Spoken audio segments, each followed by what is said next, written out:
Përshëndetje të gjithëve dhe mirë se erdhët në kanalin tim. Unë jam Ernisa dhe kjo është ditari im virtual. Ashtu sikurse ju premtova dhe në videon e parë, që ishte vlogu parë, unë shkova në Berlin për rinovimin e pasaportës shqiptare.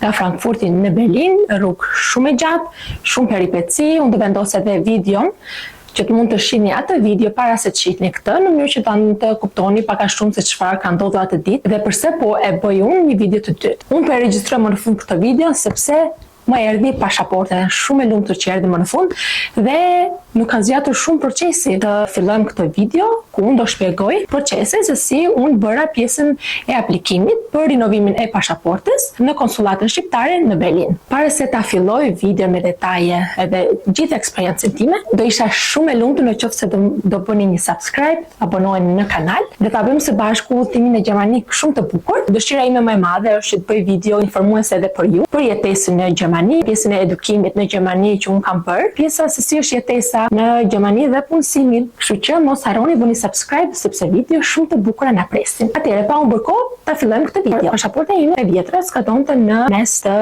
janarit të vitit tjetër. Fatkeqësisht unë nuk kisha kartë identiteti sepse karta identiteti më skadoi viti 2021-2022 dhe duke qenë se më kishte skaduar nuk e mbaja mend fare se ku e kisha. Kështu që thash, meqense po bëj aplikimin për rinovimin e pasaportës, po bëj edhe pjesën e rinovimit të kartës së identitetit. Dhe në datën 8 maj bëj aplikim për rinovimin e pasaportës në portalin e-Albania nga telefoni në datën 8 maj. Dhe në menun kryesore, domethënë hapet faqja e parë, në menun kryesore, besoj pjesa më e madhe nga ju e di se si funksionon e-Albania, ku ju regjistroni me numrin tuaj personal. Numri personal fillon me një shkronjë dhe pjesa tjetër janë numra dhe mbaron me shkronjë. Vendos pjesën e kodit dhe në menun kryesore është seksioni shërbimet më të përdorura ose më të përdorurat. Dhe e para fare në krye të listës është aplikim për kartë identiteti ose pasaport. Në faqen e parë zgjedh nëse është një aplikim i ri për ty ose gjatë ti ke bërë aplikim më përpara për pasaport dhe do thjesht të gjurmosh kur situata për aplikimin tënd. Dhe duke qenë se unë kisha aplikim të ri, shtypim pjesën e aplikimit të ri, unë do vendos edhe një video informuese diku këtu, pjesën e procedurës dhe si do duket i gjithë procesi nga ekrani i telefonit, që të mund edhe ju ta shikoni hapasapin. Unë bëj aplikimin e ri, konfirmoj të dhënat e mia, vendos vendin e rezidencës ku unë jam, që është Frankfurti, dhe aty dalin dy opsione për konsullatën, ose në Berlin ose në Munich. Unë zgjedh Berlinin sepse nuk kisha shkuar në Berlin, ishte hera ime e parë, dhe në momentin kur vendos në Berlinit, mund të përcaktoj tek menuja cila është periudha që unë do të dua takimin. Për shembull, unë e bëra aplikimin në datën 8 maj dhe bëra kam përshtypjen dhe 24 maj, bëra pjesën e selektimit të javëve, që dëshiroja të vendosja takimin. Dhe një seksion më poshtë, aty mund specifikosh realisht kur është data e saktë që ti dëshiron ta bësh takimin. Dhe duke qenë se unë ditë javë jam në punë, vendosa të shtunën që ishte data 24 maj. Dhe në datën 24 maj vendosa orën 12. Konfirmoj takimin, largoj foton e pasaportës së vjetër dhe bëj aprovo ose apliko. Pas aplikimit të shfaqet, aplikimi juaj u krye me sukses, numri i aplikimit është ky, që gjithmonë duhet ta ruani, kapni një screenshot ose një foto të mesazhit sepse do ju duhet më vonë për gjumimin e aplikimit tuaj. Dhe më pas, nuk e mbaj mend fiks kur, më vjen një email specifikisht, do vendos edhe emailin se çfarë shkruan te emaili, ku më informojnë që data që unë kisha vendosur, pra data 24 maj ishte shtyrë sepse ditën e shtunë nuk ka asistencë teknike. Dhe duke qenë se unë po bëja aplikimin për pasaport dhe kartë identiteti, vetëm ditët e hënë, të martë dhe të mërkur është e mundur që të bëhet ky proces. Kështu që më ishte propozuar data 27-28 maj në të njëjtën orë që ishte ora 12. Dhe duke qenë se ishte ditëjavë, nuk mund të shkoja më me makinë. Ne vendosëm në fakt orën 12 sepse nga Frankfurti në Berlin është diku ke 4 orë pak. Kështu që menduam nga ora 7 mund të nisemi dhe 4 orë pak, ora 12 aty arrim perfekt dhe kemi edhe mundësi që të mund të udhtojmë ose të shohim pak Berlinin gjithë bashkë si familje. Fatkeqësisht nuk ndodhi, unë vendosa datën 27 maj të shkoja vetë në Berlin me transport publik me ICN, që është treni i shpejtë në Gjermani. Normalisht zgjati prap 4 orë si udhtim, por ishte udhtim shumë i qetë. Arris atje në konsullat që ishte kati 5 ose kati 6, që shumë afër nga stacioni ku unë zbrita. Ashtu sikurse thash, duhet ndiqni në fillim të videon e parë të kanalit ku unë shkoj në Berlin që të shikoni gjithë detajet e ndalesës e gjitha. Dhe pres në sallën e vogël të pritjes. Dhe aty vjen përfaqësuesja kryesore e konsullatës, e cila na pyet për pjesën e shërbimeve që ne kishim, nëse kishin bërë pjesën e pagesës. Fatkeqësisht unë s'kisha bërë pagesë, normalisht ato më informuan që duhet të kishte ardhur një email, unë email nuk mora, por gjithsesi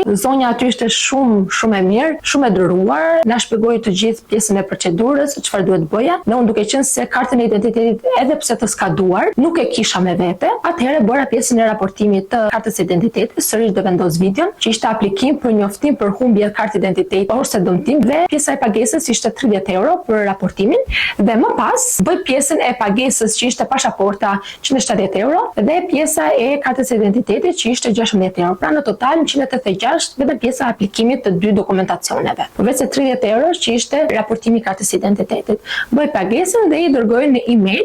Dhe ndërkohë që përfaqësuesja merr emailin, vazhdoj pjesën e procedurës, firmos pjesën e aplikimit, më jep pullën e pjesës së pagesës. Keni këtë edhe në videon e Berlinit, me detaje sepse xha e kam informuar edhe aty pjesën e kuponit, dhe nga aty pres 1 minutë maksimumi për përfaqësuesen tjetër që ishte përgjegjëse për aplikimit më tej të pasaportës dhe kartës së identitetit. Bëra foton, aty fatkeqësisht bëra edhe shkatrimin e pasaportës, që nuk më duk proces aq me sens në fakt, sepse në momentin kur unë kisha një pasaportë që ishte aktive, unë do të udhtoja, kështu që më duhet pasaportë dhe nuk mund të shkatërrohej. Them me shkatërim pjesën e barkodit që skanohet kur shkon në aeroport, skanohet ku janë të dhënat e tua. Pjesa e barkodit poshtë, ajo pritet. Por më informuan me informacione që në qoftë se unë do kisha ndonjë emergjencë duhet vija prapë në Berlin, merrja një fletë informuese që unë xha kisha bërë pjesën e aplikimit dhe të më lejohej udhtimin në Shqipëri, dhe pastaj në Shqipëri do mund vazhdoja pjesën e rinovimit të pasaportës.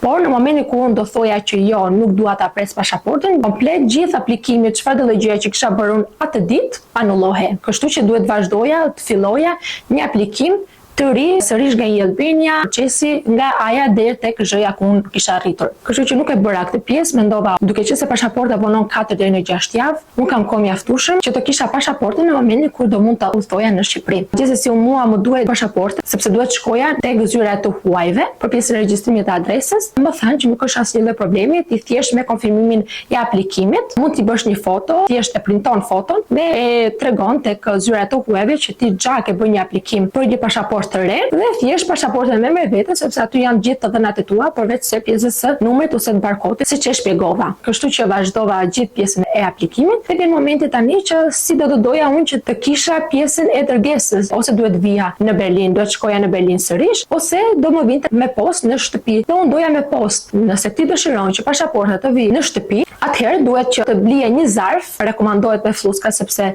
janë dokumentacione që janë të rëndësishme, atë udhtimit mund të shkatërrohen, mund të dëmtohen, nuk i dihet asnjë, kështu që një zarf me fluska do ishte super i sigurt. Tek posta të japin edhe një pull, domethënë Gjermanisë, dhe pastaj të japin edhe një letër të verë ku është barkodi ose gjurmuesi i dërgesës tënde, që fillon me R. Nëse nuk mbani mend se çfarë ju ka shpjeguar pjesa e konsullatës, çfarë procedure duhet ndiqni tek posta, çfarë duhet blini, atëherë thjesht mund t'i thoni edhe postës atje, duke qenë se janë vetëm 7-10 minuta larg nga konsullata shqiptare, ato e dinë sepse të gjithë shkojnë aty.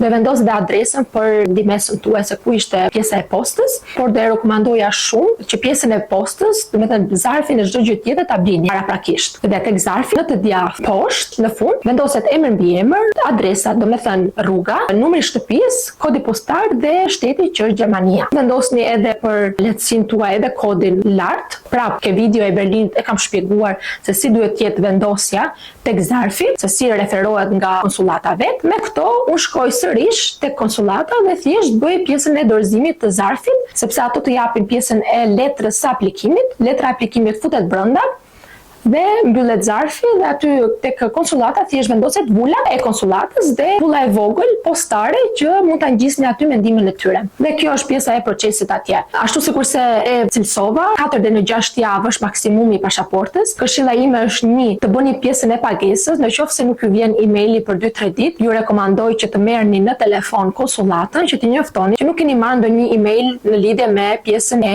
pagesës. Kështu që kam përshtypjen edhe ato do të mund t'ju dërgojnë të dhënat. Edhe qofse nuk ndodh, mos u shqetësoni, mos u stresoni, sepse mund t'i bëni çdo gjë atje me një pagesë direkte tek llogaria, çdo gjë është okay. Dhe me email mund t'ia dërgoni sikurse unë e bëra, nuk t'ju nxjerrin probleme fare. Atje ishte shumë të sjellshme, shumë të rregullt. Kemi prit shumë pak, domethënë në rastin tim u shkova 45 minuta më parë. Orari unë kisha në orën 12, dosha 12:01 minutë. Unë kam hyrë brenda dhe kam mbaruar shumë shpejt. Nuk vonohesh pothuajse fare. Në këtë mënyrë unë kisha edhe mundësi që të udhtoja, sikurse udhtova, duhet të shihni video. Këshillat e mia, siç ju thash, një jeni konsullatën telefon nëse nuk keni marrë emailin për pjesën e pagesës. 2 të bëni pjesën e blerjes së zarfit, me një zarf të vogël, pulla postare dhe kodi gjurmues që i merrin tek posta, shkon diku ke 5 euro. Të hënë të martë mërkur janë takimet për aplikimin e pasaportës dhe kartës së identitetit. Të hënë të martë mërkur të enjte janë nga ora 10 deri në orën 2 të hapur, kurse të premte nga ora 10 deri në orën 1. Të shtunave nuk ka aplikime, kështu që sikurse ju thash, 3 ditë është për pjesën e pasaportës dhe kartës së identitetit. Pagesa për rinovimin e pasaportës është 170 euro,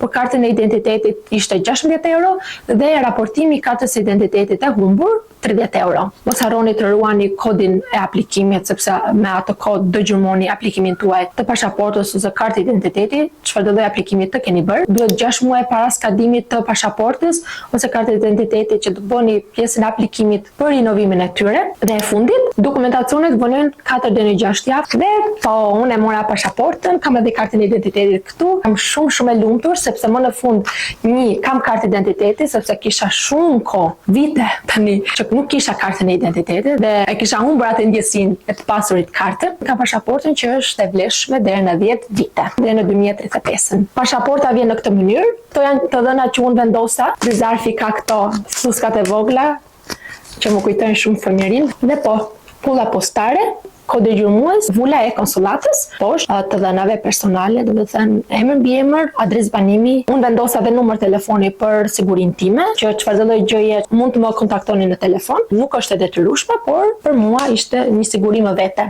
Dhe kjo është video për sot. Uroj që t'ju ketë pëlqyer. Nëse keni ndonjë pyetje, vendosini në koment. Do jem shumë e lumtur t'ju përgjigjem. Nëse kam harruar ndonjë detaj, do e vendos tek pjesa e përshkrimit të videos, por s'besoj se kam harruar ndonjë gjë. Çdo gjë do jetë e sqaruar me video këtu. Ju ftoj të ndiqni videon e Berlinit. Aty keni edhe pjesën e prezantimit se çfarë ka ndodhur atje. Faleminderit shumë që ndoqët këtë videon. Shpëndaj tek personat që ju mendoni ka nevojë për pjesën e sqarimit dhe informacionit që unë bëra në këtë video, për pjesën e rinovimit të dokumentacioneve kur jetojmë jashtë Shqipërisë. Mos harroni bëni subscribe dhe video shumë të bukura na presin. Unë sikurse e sqarova edhe në fillim të videos, do doja shumë që këtë kanal ta kemi së bashku, ku mund të marrim informacione të vlefshme për Gjermaninë në përgjithësi, por edhe vlojtje të bukura. Shihemi në videon e radhës. Paqim!